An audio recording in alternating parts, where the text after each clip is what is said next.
বাবু এটা কার নাম্বার আমার? এইগুলো খাওয়ার পরে দেখবেন পেটের মধ্যে একটা মোচড় দেয়, বাসি জিনিস কিও এটা ভালো জিনিস। 12টা ফেলেন, এবার ওর মধ্যে ফেলেন, ওই ছিঁড়ে ছিঁড়ে ফেলেন। ওইভাবে না, আপনি নষ্ট করেন, ময়লা করে এই করে ছিঁড়েন, নষ্ট করে ছিঁড়েন না কেন আপনি? হ্যাঁ ছিঁড়ে ফেলেন, নষ্ট করে না, একদম বড় ছিঁড়ে।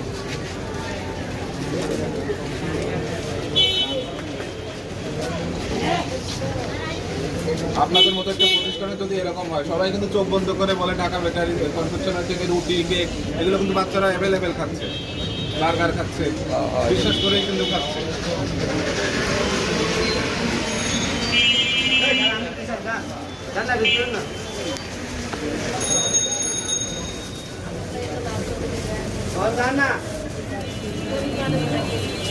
এটি কি লিখে হ্যাঁ কোন কোন পাইছেন কই? ফ্রিজের মধ্যে ছিল, সাজায় রাখবে, পরে হয়তো গরম করে দিবে। এটা তো ঢাকা কমিশনের মতো প্রতিষ্ঠানে তো এটা ঠিক না।